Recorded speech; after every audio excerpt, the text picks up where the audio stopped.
an ode on the popular superstitions of the Highlands of Scotland, considered as the subject of poetry. William Collins' home, thou return straight from Thames, whose nights long have seen thee lingering with a fond delay mid those soft friends, whose hearts, some future day, shall melt, perhaps, to hear thy tragic song.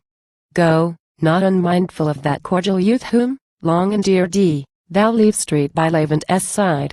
Together let us wish him lasting truth, and joy untainted, with his destined bride. Go.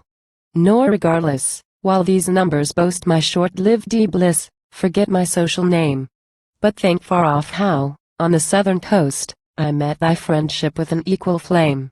Fresh to that soil thou turn street, whose eve rival shall prompt the poet, and his song demand. To thee thy copious subjects any ear shall fill.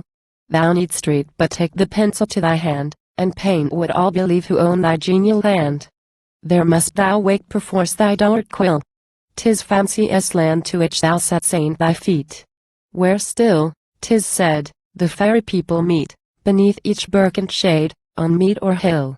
There, each trim lass that skims the milky store to the swart tribes their creamy bolots. By night they sip it round the cottage door, while airy minstrels warble jocund notes. There every herd, by sad experience, knows how, winged with fate, their elf-shot arrows fly, when the sick ewe her summer food foregoes, or, stretched on earth, the heart-smit heifers lie. Such airy beings ought th untutor thee swain, nor thou, though learn thee, his homilier thoughts neglect. Let thy sweet muse the rural faith sustain. These are the themes of simple, sure effect, that add new conquests to her boundless reign. And fill, with double force, her heart-commanding strain. Even yet preserve thee, how often may saint thou hear, where to the pole the boreal mountains run, taught by the father to his listening son, strange lays, whose power had charmed thee a Spencer's ear.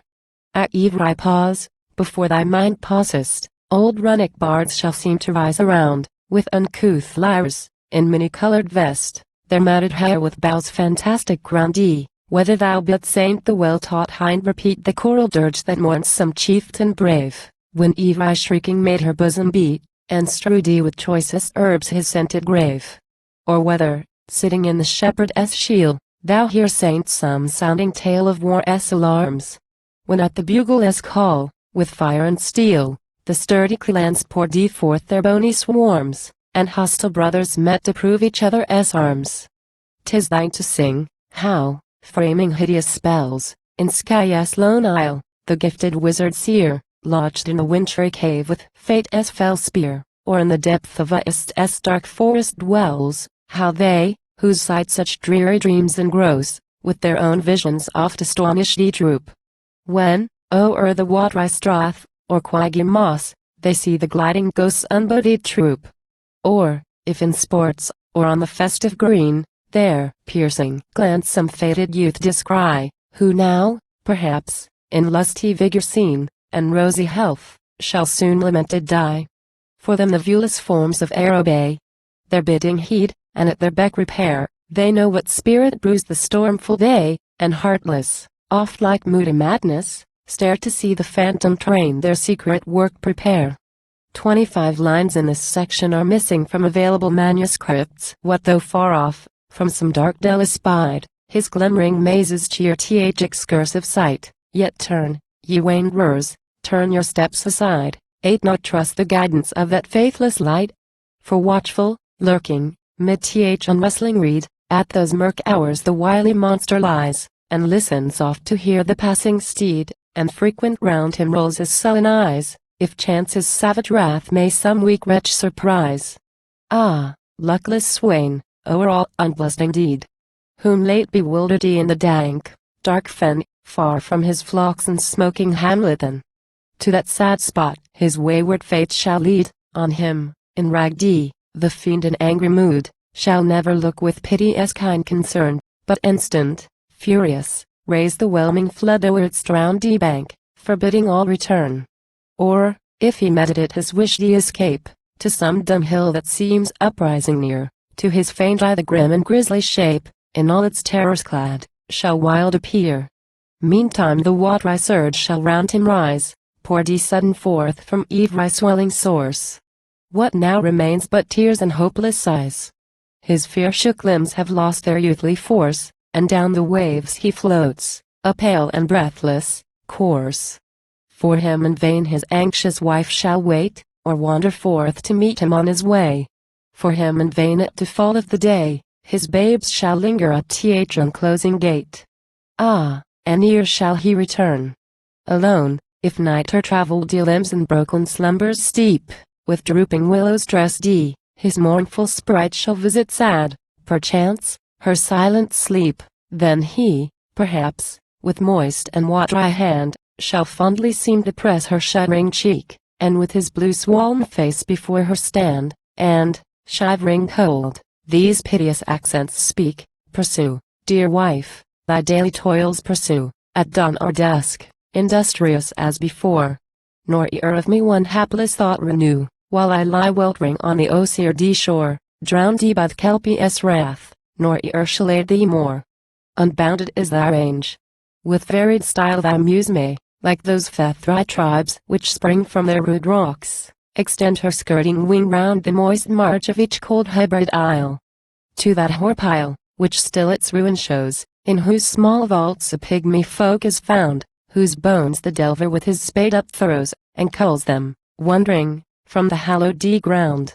Or thither, where, beneath the showy west, the mighty kings of three fair realms are laid, once foes, perhaps, together now the rest, no slaves revere them, and no wars invade, yet frequent now, at midnight's solemn hour, the rifted mounts their yawning cells unfold, and forth the monarchs stalk with sovereign power, in pageant robes, and wreathed with sheeny gold, and on their twilight tombs aerial council hold. But, o'er all, forget not killed as race, on whose bleak rocks, which brave the wasting tides, fair nature's daughter, virtue, yet abides. Go, just, as they, their blameless manners trace. Then to my ear transmit some gentle song, of those whose lives are yet sincere and plain, their bounded walks the rugged cliffs along, and all their prospect but the wintry main. With sparing temperance, at the needful time, they drain the sainted spring. Or, hunger pressed, along th Atlantic rock undreading climb, and of its eggs despoil the soul in its nest. Thus blessed in primal innocence, they live, suffoced and happy with that frugal fare which tasteful toil and hourly danger give. Hard is their shallow soil, and bleak and bare, nor ever vernal bee was heard to murmur there. Nor need saint thou blush that such false themes engage thy gentle mind, of fairer stores possessed. For not alone they touch the village breast, but filled in elder time th historic page. There Shakespeare's self, with every garland crowned flew to those fairy climes his fancy sheen, in musing hour, his wayward sisters found, and with their terrors dressed the magic scene. From them he sung, when mid his bold design, before the squad afflicted and aghast, the shadowy kings of Banquo's faded line through the dark cave and gleamy pageant past proceed, nor quit the tales which, simply told, could once so well my entering bosom pierce. Proceed, in forceful sounds, and colors bold, the native legends of thy land rehearse. To such adapt thy lyre and suit thy powerful verse. In scenes like these, which, daring to depart from sober truth, are still to nature true, and call forth fresh delight to fancy's view, th heroic muse employed her tasso's art.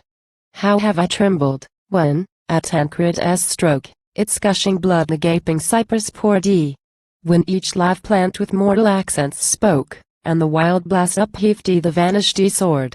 How have I sat, when pipped the pensive wind, to hear his harp by British Fairfax strung, prevailing poet, whose undoubting mind believed the magic wonders which he sung. Hence, at each sound, imagination glows. Hence, at each picture, vivid life starts here. Hence his warm lay with softest sweetness flows, melting its flows, pure, numerous, strong, and clear, and fills th impassioned heart, and weds the harmonious ear. All hail, ye scenes that o'er my soul prevail. Ye spacious friths and lakes, which, far away, are by smooth uninfilled or pastoral or Donus romantic springs at distance, hail. The time shall come when I, perhaps, may tread your lowly glens, o'erhung with spreading broom. Or, o'er your stretching heaths, by fancy led. Or o'er your mountains creep, in awful gloom. Then will I dress once more the faded bower, where Johnson sat in Drummond's classic shade. Or crop, from Teviot's dale, each lyric flower, and mourn, on Yarrow's banks, where Willius laid. Meantime, ye powers, that on the plains which bore the cordial youth, on Lothian's plains, attend, where'er he dwell, on hill, or lowly muir, to him I lose, your kind protection lend, and, touched ye with love like mine, preserve my absent friend.